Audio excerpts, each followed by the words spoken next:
The latest wave of US Navy warships is not only a breakthrough, but also sparks intense controversy. With billions of dollars invested, the two classes of littoral combat ships, LCS, Freedom and Independence, were developed to perform versatile missions at sea. But are they truly reliable when facing future challenges?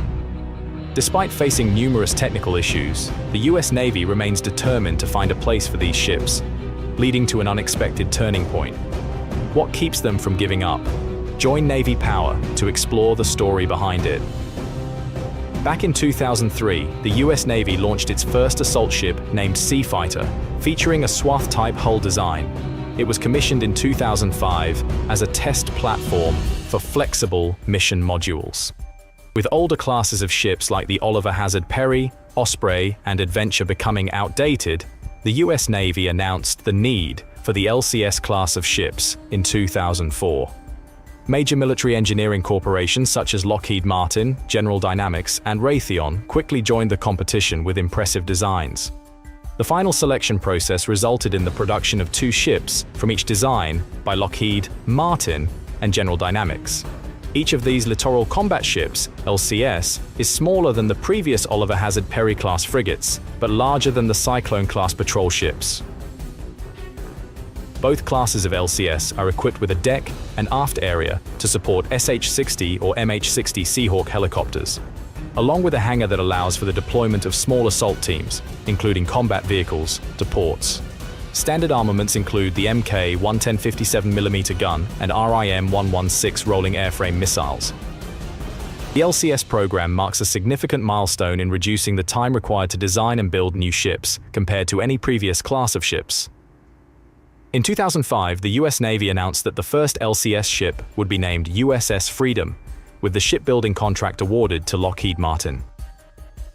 Immediately after the LCS, one warship was constructed at the Marinette shipyard and launched not long after, in April 2008, General Dynamics Corporation launched the USS Independence. Initially, the USS Independence was estimated to cost around $220 million. But the actual figure shocked many when it soared to $704 million, exceeding the estimate by 220%. What caused the cost of this ship to skyrocket so dramatically? The answer lies in unprecedented advanced technologies, unforeseen technical challenges, and continuous design changes throughout the manufacturing process. With a length of approximately 419 feet and a width of 104 feet, this ship is a symbol of versatility and performance. Its full load displacement is about 3,000 tons, making it lighter than the Freedom-class LCS variant due to the use of advanced aluminum alloys. The combined diesel and gas turbine hybrid propulsion system, along with 4 waterjet engines, propels the ship at speeds exceeding 46 miles per hour, significantly faster than traditional warships. Thanks to its special design, the ship can operate effectively in shallow waters while still maintaining stability on the ocean, even when facing sea conditions of level 3 to 4. The operational range of the USS Independence is equally impressive. If it maintains a speed of about 21 miles per hour, the ship can travel approximately 4,950 miles without needing to refuel. Especially with the capability to carry enough provisions for 21 consecutive days at sea, this ship can undertake long-term missions without needing to dock for resupply. In response to the need to enhance its presence at sea, the Navy has decided to commission the USS Freedom nearly 2 years ahead of the original schedule. In February 2010, the USS Freedom was deployed to the area of responsibility of the 4th Fleet and the United States' Southern Command, demonstrating America's commitment to maintaining naval power in critical maritime regions. With a length of 387 feet, a width of 58 feet, a draft of 14 feet, and a full load displacement of approximately 3,500 tons, the ship can easily operate from coastal areas to the open ocean. Designed for various missions such as anti-submarine warfare, anti-surface warfare, and flexible combat operations, USS Freedom is a symbol of modern strength, ready to respond to any challenges at sea.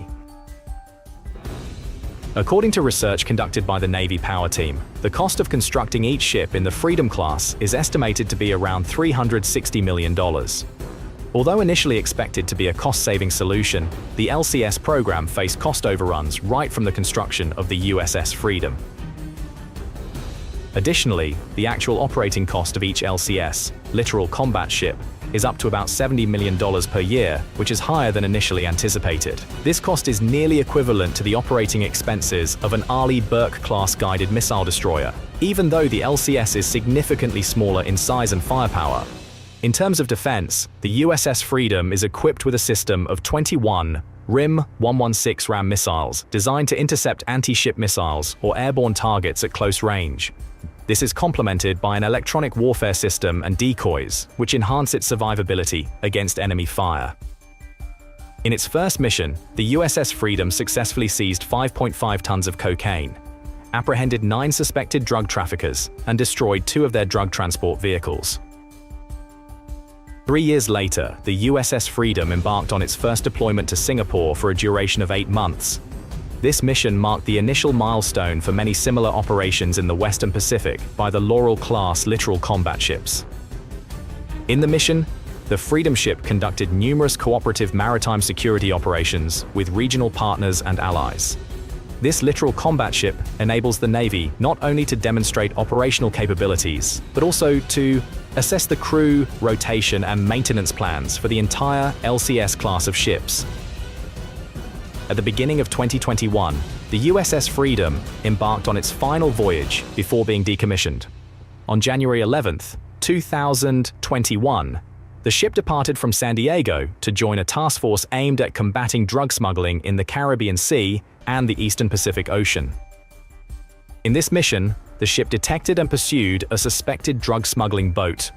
The suspects fled and dumped the evidence into the sea. The USS Freedom recovered approximately 507 pounds of cocaine that the suspects had discarded, marking its final achievement. Have you ever wondered why the LCS-class ships are so compact and flexible? It's thanks to their customizable design, which can be adapted for specific missions, ranging from anti-submarine warfare, minesweeping, and surface warfare to intelligence surveillance, homeland defense, or logistics. The modular design of the Freedom and Independence ships is expected to replace slower and less flexible vessels, such as minesweepers or large assault ships. A significant number of operational functions are carried out by equipment deployed from the vessel, such as helicopters or unmanned devices like the RMS Spartan Scout long-range mine hunting system and the MQ-8B Fire Scout. In the United States, the Navy intends to concentrate frontline operations on unmanned vehicles. One of the key objectives of the LCS program is to undertake missions such as patrolling, port visits, counter-piracy, and building partnerships, thereby freeing up more capable warships for combat.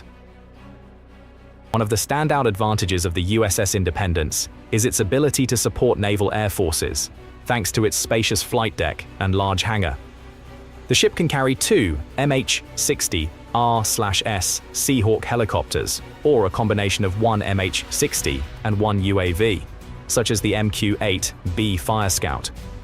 With modern radar and sensor systems, the MH-60R and MQ-8B not only extend the range of observation but can also carry torpedoes and missiles, supporting missions such as anti-submarine warfare, reconnaissance, and attacking small targets. Recently, the Navy announced a plan to integrate the over-the-horizon weapons system, valued at $57 million, to enhance the firepower of the LCS combat ships. Currently, many ships of the Independence class have been equipped with NSM anti-ship cruise missiles, a type of weapon with a range of over 115 miles, flying close to the sea surface and being very difficult to detect. By 2030, the LCS ships are expected to be equipped with the Mark 70 vertical launch system, a container module carrying 4 Mark 41 launch tubes on the ship's deck. This system will allow the LCS to deploy long-range SM-6 surface-to-air missiles and Tomahawk land attack cruise missiles, similar to those on destroyers. This upgrade will enable the small coastal ships to possess more powerful firepower, significantly expanding their combat capabilities at sea. What do you think about this strategy of the US Navy? Is this the right move in protecting national territory? Share your thoughts with the Navy Power Channel in the comments section below. One of the recent groundbreaking initiatives is the Tactically Exploited Reconnaissance Node program developed by DARPA. This program aims to build a medium-range unmanned aircraft that can operate on special operations warships to enhance combat capabilities. It is capable of transporting up to 600 pounds of cargo with an operational range of 690 to 1,035 miles. Can you guess, when combined with sensors on remote vehicles, if the LCS will be able to integrate advanced concepts like passive sonar?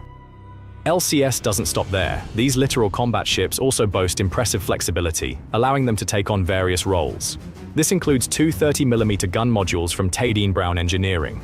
However, what truly makes the LCS stand out? This involves optimizing the anti-submarine system, transitioning from static systems to dynamic ones while the ship is in motion. Imagine on the vast ocean or in coastal areas, the ability to detect torpedoes becomes extremely important. An essential factor that cannot be overlooked is the mine countermeasure module. It is designed to provide mine sweeping, remote detection, and complete neutralization using non-contact techniques. Have you ever heard of the Airborne Laser Mine Detection System, the Mine Neutralization System, or the AQS-20A towed sonar? These are the cutting-edge technologies integrated into the MCM module. In addition, unmanned vehicle systems, such as unmanned surface vehicles and the knife-fish device, represent a significant advancement in countering mines. What do you think? When mentioning LCS, we cannot overlook the standout ships of the Freedom and Independence classes, with a total of 35 ships in the process of being commissioned. Notably, the USS Little Rock, a Freedom-class ship launched in 2017, underwent a significant upgrade in 2020 with the addition of a powerful military laser system. The story doesn't end there. The 150-kilowatt laser, designed by talented engineers, has enabled this ship to destroy or damage boats, drones, and small aircraft. This ship marked a significant intention by the United States when planning to install the system in 2020, demonstrating an ambition to leverage the most advanced weapons to address modern threats. This weapon has enough power to destroy drones and small aircraft, and it even has the potential to cause severe damage or sink small ships. Notably, the heavily armed small boats of Iran's Revolutionary Guard Corps could be targeted. The method of destruction could involve burning the outer shell or detonating the fuel and ammunition compartments inside. However, do you know that an important factor to consider is that the performance of a laser can be heavily affected by dust, smoke, water particles, or ice in the air? All of these factors can significantly reduce the power of the laser. Although it was expected to be the future of the US Navy fleet, the LCS program quickly revealed a troubling issue. The operational and maintenance costs are excessively high. According to the GAO report, from 2008 to 2019, the US Navy spent at least $3.3 billion to operate and support 17 LCS ships. More concerning, in 2018, the latest estimates indicated that the total lifecycle cost to operate all 35 LCS ships could exceed $60 billion, significantly higher than the $38 billion projected in 2011. On average, each LCS costs tens of millions of USD per year to maintain operations. Notably, the early LCS models, including the Independence, have driven costs to an unacceptably high level. If they want to upgrade them to meet the standards of ships built later, the Navy will have to spend an additional approximately $2.5 billion just to improve the first 4 ships. In April 2021, The Drive, citing sources from the US Navy, reported that the operational cost of an LCS, with a displacement of over 3,000 tons, is approximately over $70 million per year, compared to $81 million for an Arleigh Burke-class destroyer, which has a displacement of 9,500 tons. While the combat capabilities of the LCS ships are quite limited due to their weak firepower and lack of vertical launch systems, only the USS Gabrielle Giffords is equipped with the RGM-184 ANSM anti-ship missile. The most capable vehicles on these ships today are the MH-60R Seahawk helicopters, and some are equipped with MQ-8 unmanned aerial vehicles. The US Navy believes that reducing the number of littoral combat ships is feasible because it avoids the need to upgrade the configuration of 4 ships, which according to Admiral Mike Gilday, then Chief of Naval Operations, would cost approximately $2.5 billion. This allows funds to be allocated to higher priority areas. Faced with this budget dilemma, the US Navy made a surprising decision. Instead of upgrading, they opted to decommission these ships early. A controversial move that raises questions about the true future of a class of ships, once expected to change the landscape of naval warfare. A US Navy spokesperson stated that the littoral combat ship USS Independence was decommissioned on July 31, 2021. Another announcement from the US Navy indicated that the warship USS Freedom will leave the fleet on September 30th. After being decommissioned, both warships will join the reserve fleet, a US Navy official stated. In the budget submission for the 2021 fiscal year, the US Navy proposed retiring the first 4 littoral combat ships, which include the Freedom, Independence, Fort Worth, and Coronado. Failures have been numerous, and there have been criticisms regarding the ships not fulfilling their initial functions. So the question arises, amidst this chaos, where is the silver lining? Nevertheless, the littoral combat ship line still represents one of the most advanced and versatile ships in the world.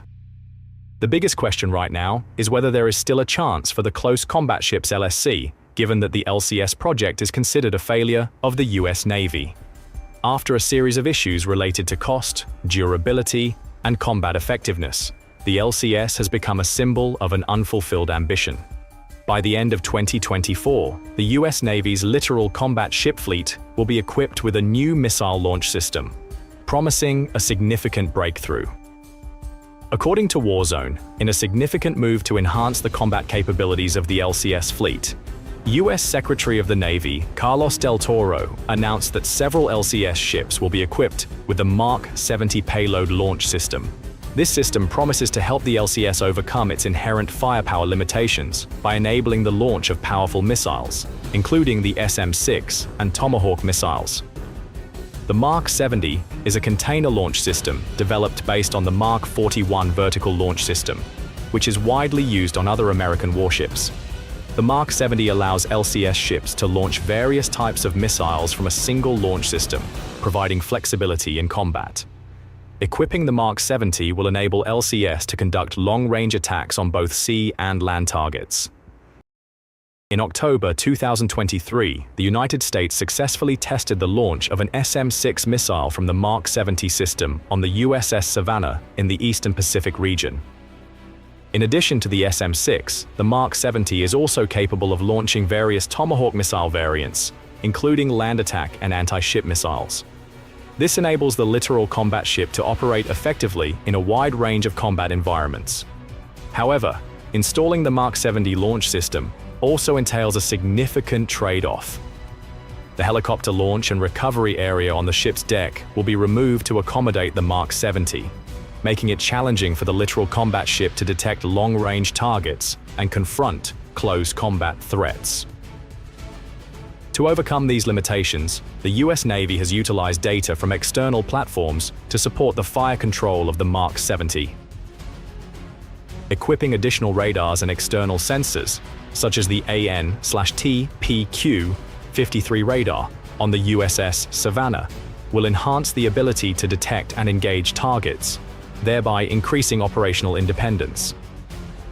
With the plan to equip the entire LCS fleet with the Mark 70 in the near future, the US Navy hopes that this system will help salvage the LCS program, which has been criticized for its high costs and limited effectiveness in the past. Recently, the Constellation-class frigate has been developed by the US Navy to replace the littoral combat ships, addressing the limitations of the LCS and better meeting the demands of modern warfare. In April 2020, the US Navy signed an unprecedented contract worth nearly $1 billion with the Italian contractor Fincantieri for the construction of the Constellation-class stealth frigates. Military experts say the cost to complete the first ship with sensor and weapon systems, as well as other components, could be around $1.2 billion. According to multiple sources, the Constellation-class frigate is approximately 495 feet long, 65 feet wide, with a draft of 23 feet and a full load displacement of 7,500 tons. The crew consists of about 200 personnel. The Constellation will be equipped with the next-generation AN/SPY 6 air surveillance radar, the Mk-41 vertical launching system, and the state-of-the-art Aegis Baseline 10 combat system. The Constellation class has superior anti-ship combat capabilities compared to the littoral combat ships, LCS, which have faced much criticism. The ship will also utilize a cod-lag propulsion system, which combines diesel-electric and gas turbine technologies. The propulsion system on the ship can generate power with a capacity of 12 megawatts, allowing for the integration of directed energy weapons in the future. The ship will be equipped with 16 NSM anti-ship missiles, with a range of over 112 miles, a collaborative product between Norway and the United States. Additionally, the ship will be outfitted with numerous advanced air defense and anti-submarine weapon systems. The powerful propulsion system allows the ship to reach a maximum speed of approximately 30 miles per hour, with a cruising range of 6,900 miles at an economical speed of 18 miles per hour. The stern of the ship features a hangar and a landing deck for an MH-60R helicopter. The Constellation class is designed with multi-mission capabilities. It can handle air defense, surface warfare, anti-submarine warfare, and electronic warfare. Do you think the rapid adaptability of ships is an advantage in this ever-changing world of modern warfare? Please share your thoughts on littoral combat ships in the comments section below.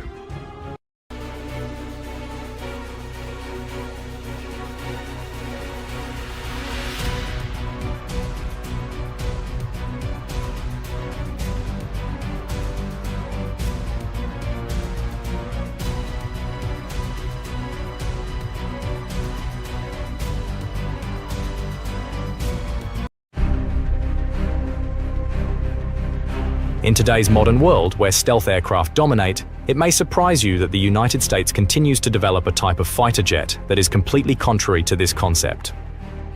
However, the F-15EX demonstrates that raw power is not a relic of the past, but rather a deliberate choice, and above all, an effective one. The massive payload capacity, advanced electronic systems, and ability to operate in harsh conditions have made this aircraft a vital part of the lineup, alongside the F-35 Lightning II stealth fighters. Today, let's join the Navy Power Channel to explore how the F-15 Eagle, a military veteran, has become one of the premier fighter jets of the 21st century. The McDonnell Douglas F-15 Eagle can be regarded as the pinnacle product of the fierce competition between the U.S. Air Force and the U.S. Navy, as these two branches vied for the future of American tactical aviation. In 1965, Secretary of Defense Robert McNamara requested that the two services provide a low-cost tactical fighter for close air support and close combat operations, promising to replace the fleet of F-100 Super Sabre aircraft and the U.S. Air Force's light bombers. However, in July 1967, the Soviet MiG-25 fighter jet made its debut at the Domo Air Show, disrupting America's plans.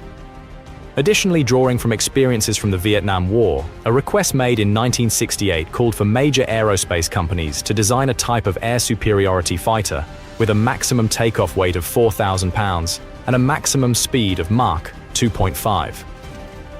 Next year, based on proposals from 4 companies, the Air Force eliminated General Dynamics while establishing a close relationship with Fairchild Republic, North American Rockwell, and McDonnell Douglas.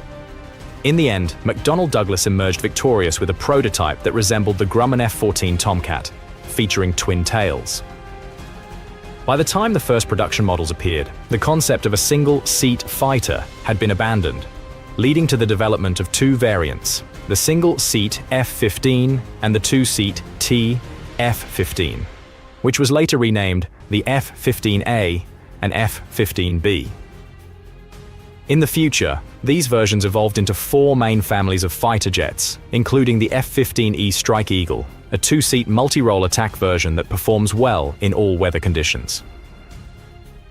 Do you think that the continuous development of the U.S. Air Force deserves to be studied? Please leave your feedback and let us know your thoughts. The signs of further development for the advanced fighter jets, the F-15 Advanced Eagle, stem from improvements in wing design that provide 2 additional weapon mounting points under the wings. With advanced features such as a new cockpit, modern radar, powerful engines, and a control system mounted on a digital helmet, the F-15E now not only serves in air combat, but can also effectively carry out electronic warfare missions. The F-15SE Silent Eagle, with the replacement of standard-shaped fuel tanks for its conformal weapon bays and the outward tilt of the two fins by 15 degrees, has significantly reduced the aircraft's radar signature. It's important to note that, although we lose some fuel capacity, the aircraft still maintains its lift capability with a slight increase.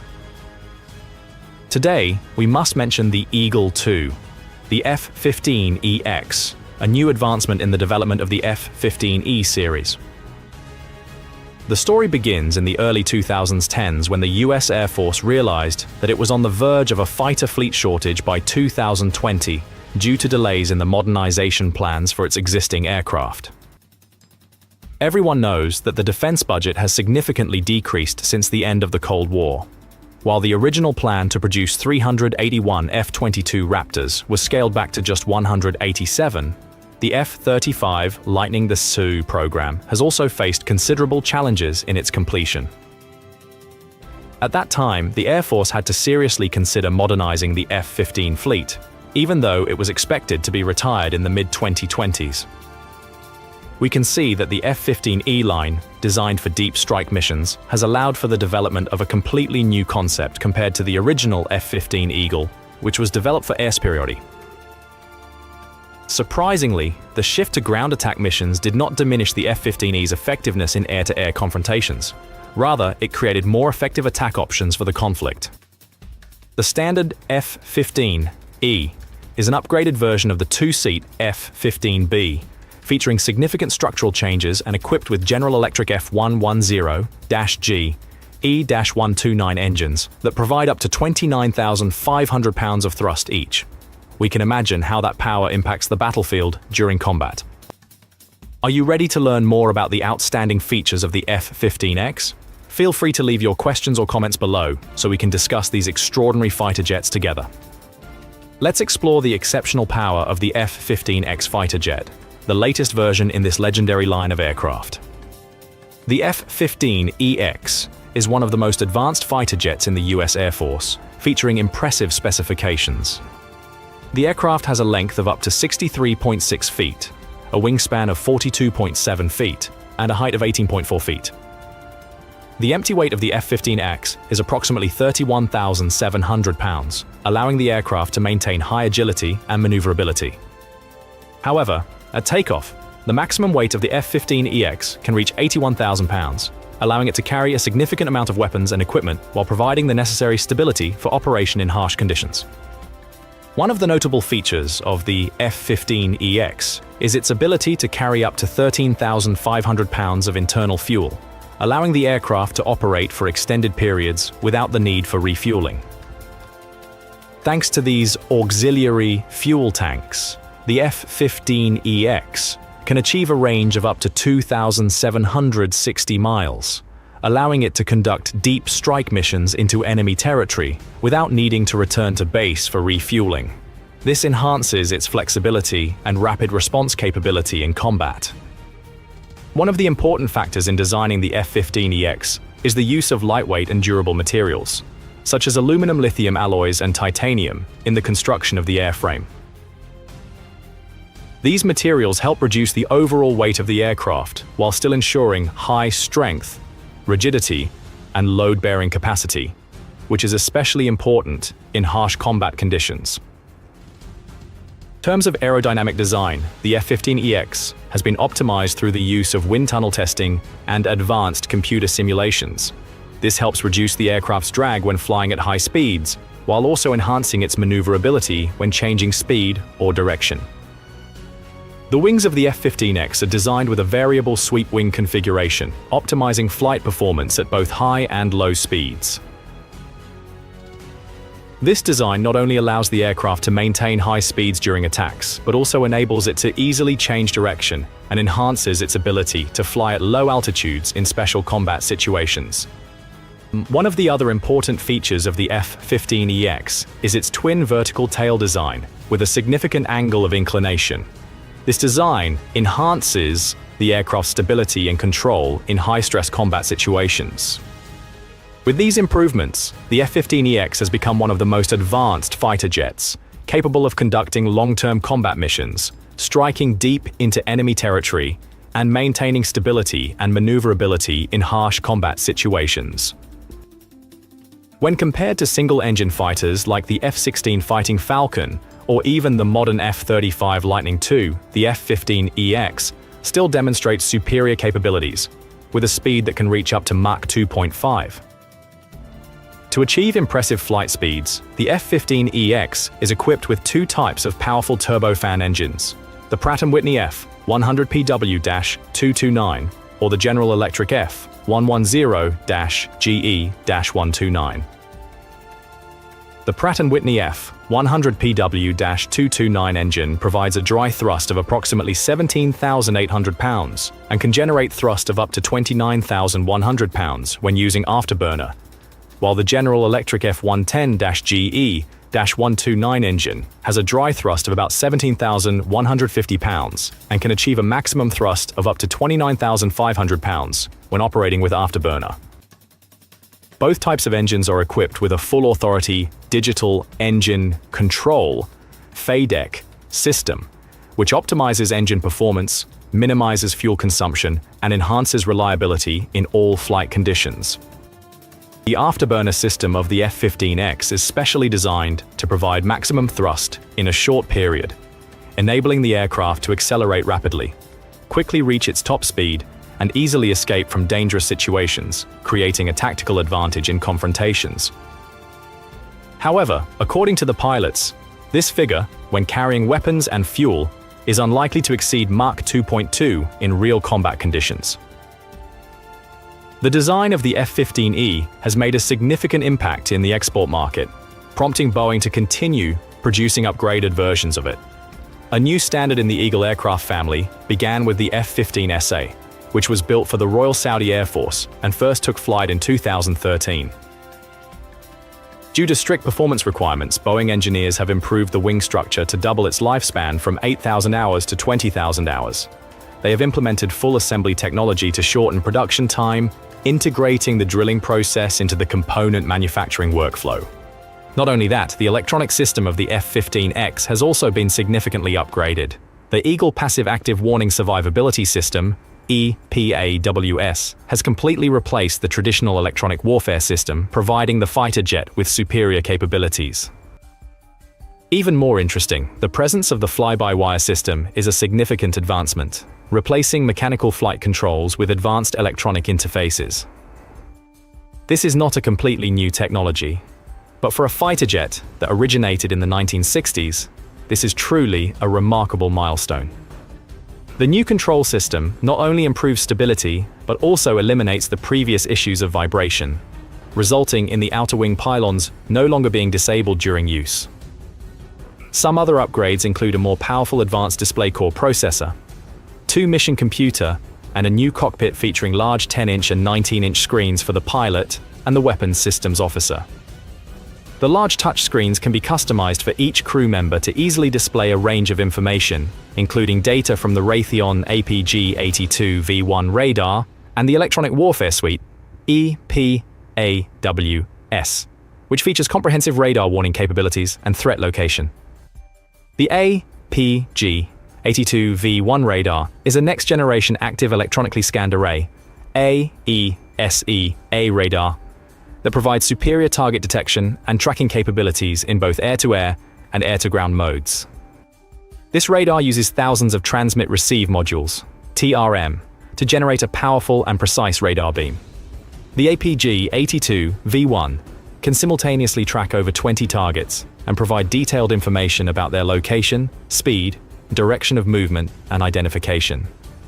In addition, this radar has strong electronic jamming resistance, allowing it to operate effectively in complex electronic warfare environments.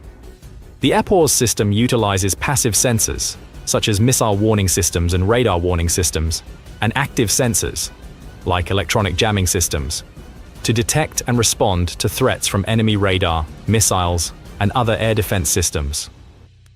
EPAWS has the ability to automatically assess the level of threat posed by each danger and provide appropriate countermeasures, enhancing the aircraft's survivability on the battlefield.